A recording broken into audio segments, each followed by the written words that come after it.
Today's Spotlight is brought to you in part by presenting sponsor, Busey Bank.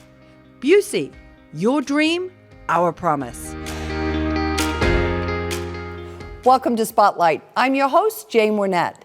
Today I'm joined by three local nonprofits, the Naperville Women's Club, Loaves and Fishes, and Napa Settlement.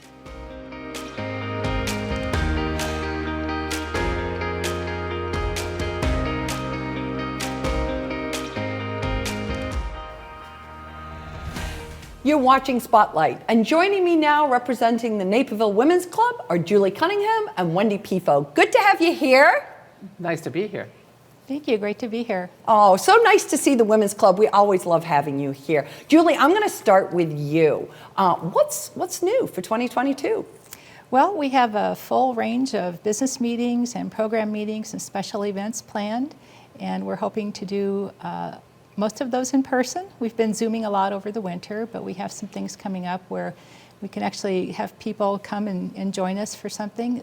First thing we have coming up that's open to the public is on March 16th, we have a program at the 95th Street Library in the evening, and it's about the women of Cantini. So we're hoping that people will come out and join us for that. It should be very interesting. We have our Young Adult Art Contest coming up on March 11th for high school students. We have our Fine Art and Artisan Fair coming up June 25th and 26th at Napa Settlement. This fall, we'll have our annual fall fundraiser, and the theme will once again be Witches' Night Out. And coming up very shortly here on March 1st, we will celebrate the 125th anniversary of the founding of the Women's Club. Yeah, that's quite a milestone, right? Yes, it is. Yeah, 125 years. Wendy, how are you going to celebrate it? Well, on March 1st, the actual date, we're going to go to the Naperville Cemetery and lay wreaths at two of our founding members' grave sites. Then we're going to head on back to our lovely historic building in the heart of downtown. And we'll have a little activities where we celebrate our past, and we'll have Brian Ogg there, noted Naperville historian and author. We also have a little performance by a small group from young Naperville singers, and we'll have tea and cookies to celebrate. Nice. We also are going to put a storyboard up at the library to try to get more people to understand who we are and what we've done. And since we have a connection with the library, we helped Mr. Nichols start up the library by contributing books and funds. So we find that an important link. Yeah, absolutely. A good, interesting piece of history, right? Right, correct. So we hope to celebrate the whole year long by different activities and perhaps joining with other groups to help. We always do try to join with other groups to try to help with their charitable endeavors as well. Nice. Well, listen, and that kind of brings me to how, in terms of 125 years, that's a long time, particularly in our community's history, almost 50% of our community's history, right? Mm-hmm. So, Julie, what's been the role? Because I imagine that's been an evolving role for the Women's Club. Well, yes, it has. The club has evolved as Naperville has.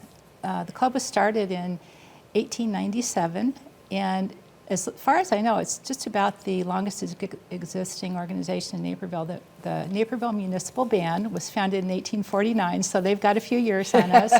But in 1897, this group of women formed a literary society and did various pursuits about writing and performing and studying literature. Well, within a few years, they turned their attention to civic outreach and engagement, and in 1903 renamed themselves the Naperville Women's Club. Then in about 1924, the club incorporated, and in 1925 purchased the Old Stone Church, which serves as our clubhouse to this day, almost 100 years later. It's a beautiful building. Yes, and we're very proud to be a part of the historic preservation of a Naperville limestone building. In 1993, the club became a 501c3 nonprofit, and over the years, the activities of the Women's Club have focused primarily on art, education, and community service, and ways that we could reach out to the Naperville community and improve and enhance what's going on in the community and support other efforts. We bring art to the community through our Young Adult Art Contest, which has gone on for almost 40 years, and our art fair, which is now in its 62nd year.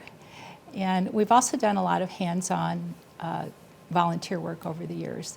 And of course, there's financial philanthropy. And just in the last 20 years, we've donated almost $500,000 to local social service organizations. That's an incredible amount of money. Well done. Well done.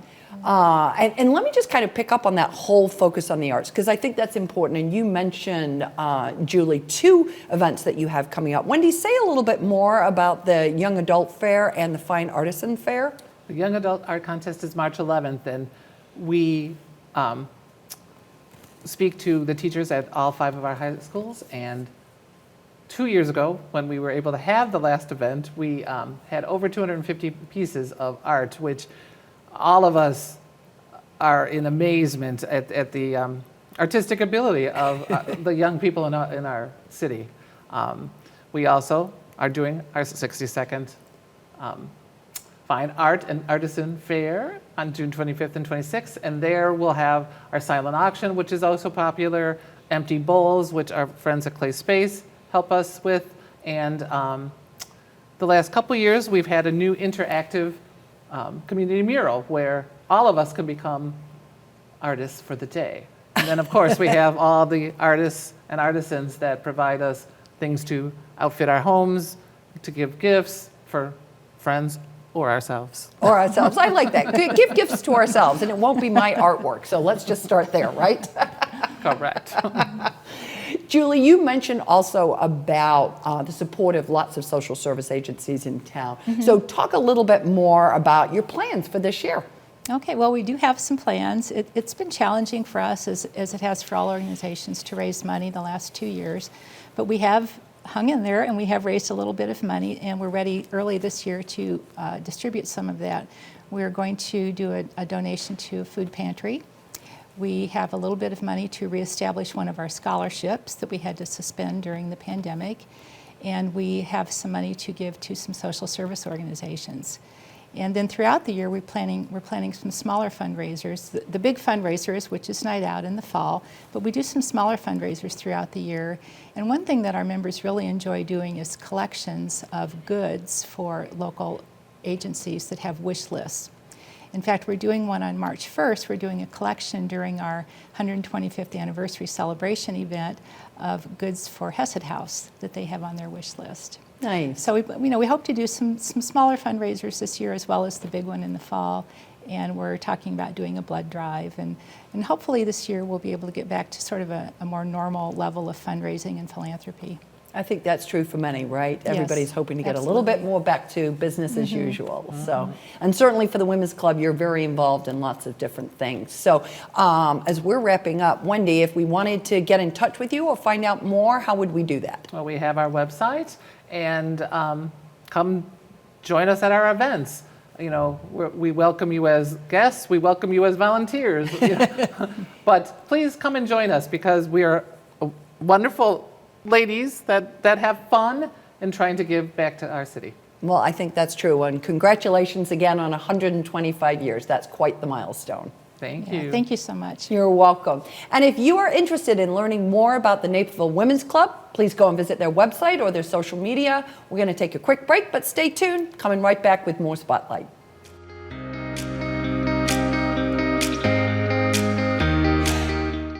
For more than 150 years, you've believed in Busey. Today, more than ever, we believe in you. To our healthcare workers, first responders, and local businesses, you're central to the communities we're proud to call home. Busey's grateful to partner with you and your families through life's ups and downs, today and for generations to come.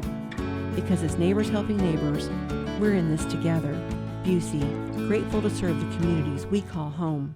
The Naperville Police Department needs your help to solve crime and bring offenders to justice. When you submit tips to Naperville Crime Stoppers, you help keep our city one of the safest in the nation. Tips to Naperville Crime Stoppers have helped solve hundreds of crimes and recover over $7 million in drugs, property, and cash. Remember, tipsters remain anonymous and receive cash rewards up to $1,000 if their tips lead to an arrest. Call the tip line at 630-420-6006. You may have that one piece of information that solves the crime.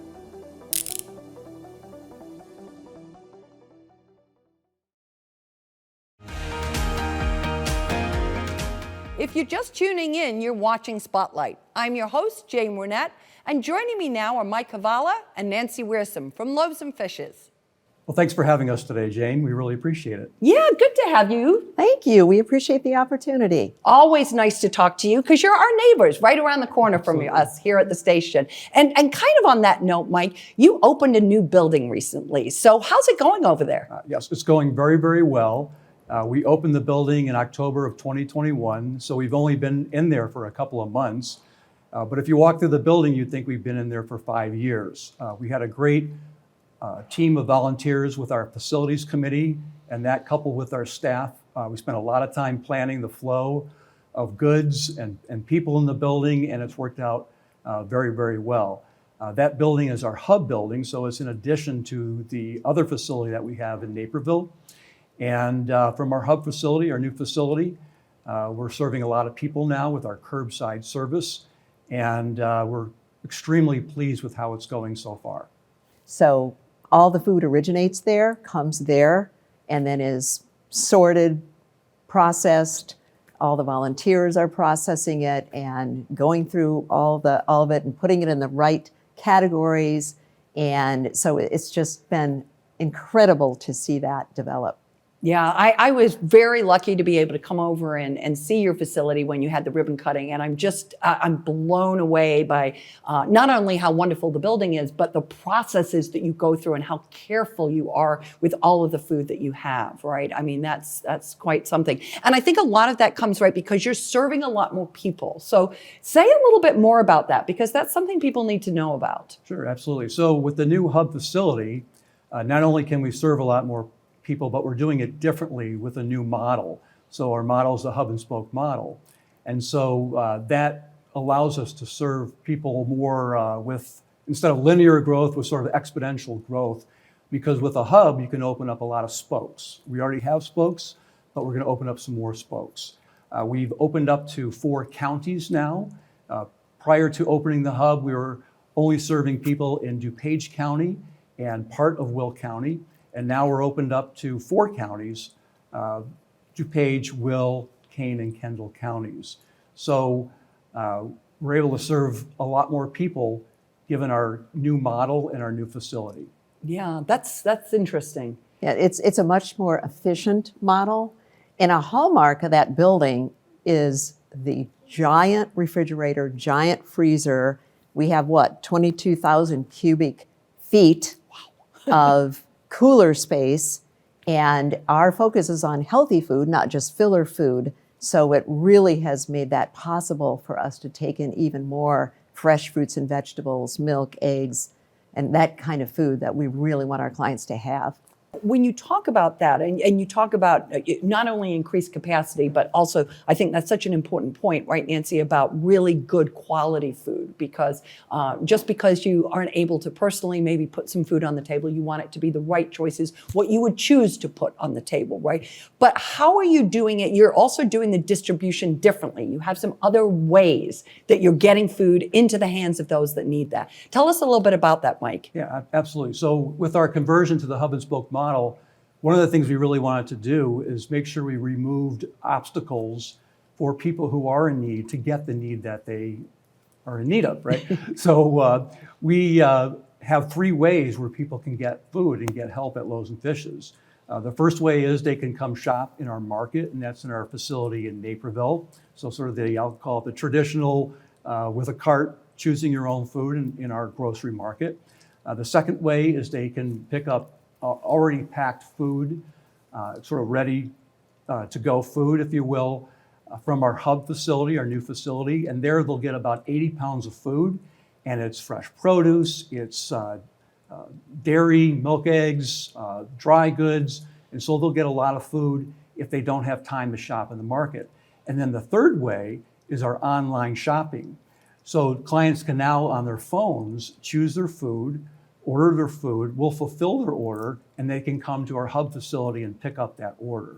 And so we're very, very excited about, again, having those multiple choices, because it really adds a new dimension to client choice, and not only allowing clients to choose the food they want, but also choosing how they get it. Because People have busy lives, they have complicated lives, and some weeks one method of getting the help they need works better than another. And it also, one of our core values is dignity.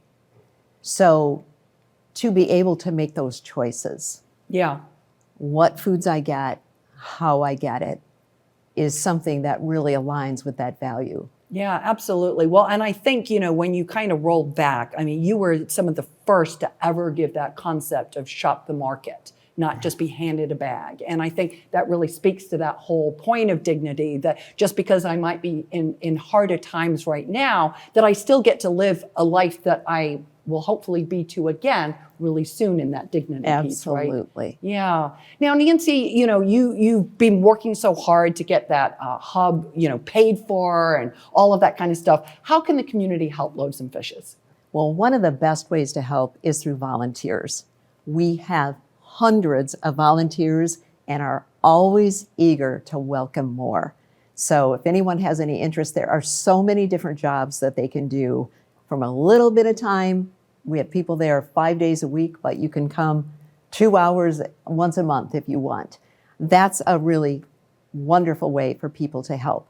Then, of course, we also are always working on funding.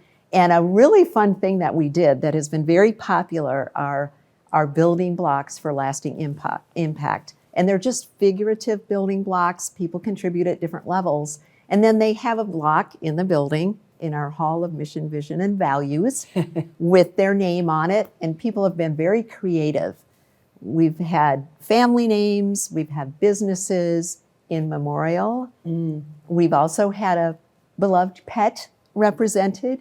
Groups went together, a whole block of people went together. So it's been wonderful. So we're adding a third wall because it's been so popular. Oh, that's fantastic. And it's such a fun wall. And I think very inspiring, right? I mean, I know that when I walk through it, you just feel the love of people that are really trying to step to the plate and help. Right, exactly. And it'll be there. And Loaves and Fishes was built by a bunch of people coming together. So it represents that spirit of community as well. Yeah, that's wonderful. Well, listen, we are so glad that you are successfully moving forward with that hub and spoke model. We know that it took a lot of strategic thinking, a lot of people coming together for it, and we wish you all the best for 2022 and the clients that you serve. So thank you for coming by. Well, we always appreciate being at NCTV 17, so thank you. You're welcome. Absolutely. Thank you very much, Jane. You're welcome, Mike. To find out more about Loaves and Fishes, we'd like you to please go and visit their website. But in the meantime, don't go away. We're coming right back with more Spotlight.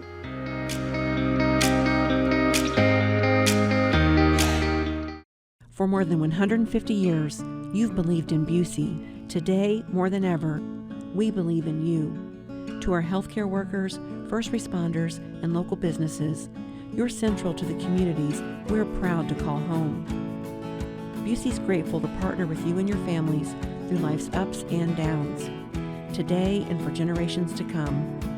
Because as neighbors helping neighbors, we're in this together. Busey, grateful to serve the communities we call home. We all have a story to share, stories others can relate to, whether moments of sorrow or of hope and inspiration, whether a story of struggle or a moment of victory. Every little moment captured and shared helps us to feel more informed, helps us to feel more engaged with and connected to the community we all call home. Every little moment captured and shared adds up to something greater. For us, that something is the collective story of Naperville, a city rich in its volunteer spirit, its diversity, its traditions and celebrations, and so much more. In Naperville, there are so many stories worth sharing, and for the past 35 years, it's been our honor to tell those stories and share them with you.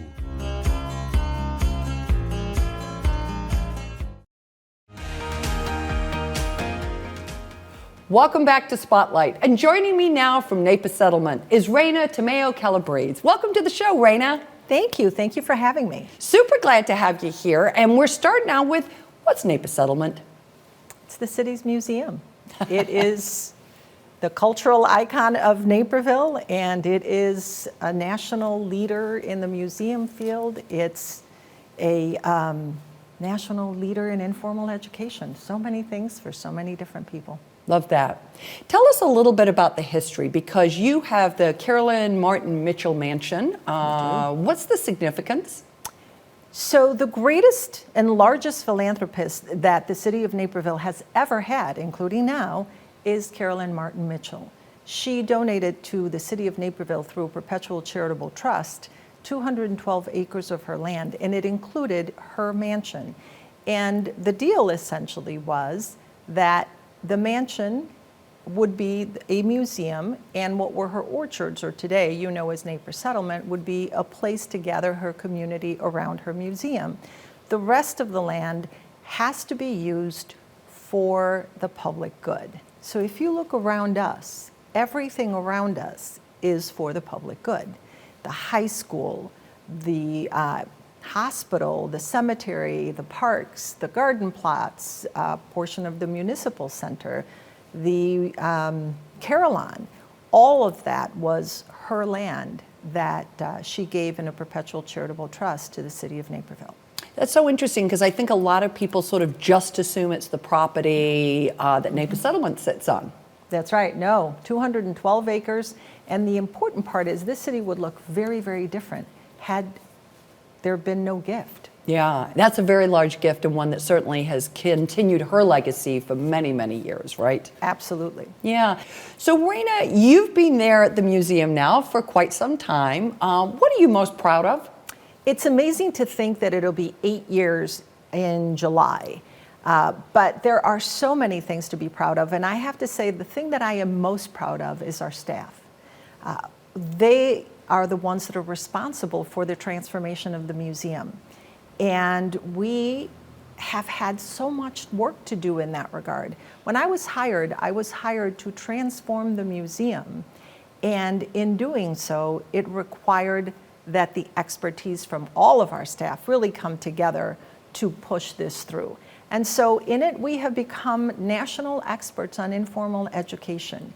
Just about every year, we present at the American Association of Museums, and we are leaders in the museum field. We're also leaders in the advocacy for all museums throughout the United States, both at the federal level and at the state level. And of course, there's our capital campaign. Who would have thought that we could do not just one capital campaign, but two? And this year, we're going to have those buildings up. The brick and mortar is going up in 2022 for all three buildings. And remind us those three buildings. So we have the Agricultural Interpretive Center and the Thresher Hall, and also Innovation Gateway. And the Agricultural Interpretive Center does two important things. It has the look back in terms of our agricultural roots and the people that built this community through agriculture. And it also has a forward-facing and future plan, which is the STEM Lab. One of the things that we know from a variety of universities in the state of Illinois is that there is no pipeline to help kids going to college that are interested in STEM careers understand that agriculture is actually a great avenue. That if you want to be a biologist, you can do it in the ag world. If you want to be a mechanical engineer, you can do it in the ag world, and so on. And so one of the great things for us is that we already have 35,000 school children that come to us. So being able to just fold all that into the STEM Lab has amazing future potential for us. Sure. And on the other side with Innovation Gateway, we will have the front entrance that is necessary now. We so far have a one residential size door for 300,000 visitors. And this allows us to have a digital wall to be able to tell the 20th and the 21st century digitally. And it also allows us the space to be able to do teach the teacher programs and a variety of other educational programs that we simply didn't have the room to do. So lots of really important and wonderful things ahead for us. Yeah, and that kind of talks a little bit to, I mean, it isn't just for Naperville, right? What's the impact of Napa Settlement on the greater area? Well, number one, our school children that come from 112 different school districts in the state of Illinois. But the other part is that national history actually happens locally. And our story, the ability to keep the story of Naperville and tie it into that national narrative has great, great significance. It's one of the important ways that we measure essentially how is it that America grew up? Because America grew up in its small towns, in its cities, and we have that history to be able to provide, and we have the tools to be able to teach about that from a very local perspective, but also seeing that ramp and how that goes and feeds up into the national story. So as we wrap up, Rena, if you kind of looking forward, what's the thing that you're most excited for as you move forward in 2022 and beyond? Well, certainly the buildings that will be done this year, but in addition to that, it's really what that means, because we will begin phase 2. Now that we actually have those buildings, we'll be able to build out the programming for those buildings. And this year we will also have an exhibit called Unvarnished. And we are the leads on a national funded and national endeavor to look at the effects of segregation nationwide in the North and in the Western United States. And so there are museums from Connecticut to California that are a part of this project, and we're the lead. And it's a very important project for us to be able to deliver. One of the deliverables is a national digital exhibit, and it should be coming sometime around April. And then, of course, there's our events. Who knew we were going to be so successful in 2021? And we're really looking forward to gathering our community in 2022, and at the same time being able to present them with the new capital projects that will be a reality in this year. Wonderful. Oh, well, we wish you all the best of luck. Thank you for stopping by and giving us an update on where we are with not only Naperville's museum, but nationally where we are with the museum. That's right. And if you would like to have more information about Napa Settlement, please go and visit their website. We're going to take a quick break, but stay tuned. We're coming right back with more Spotlight.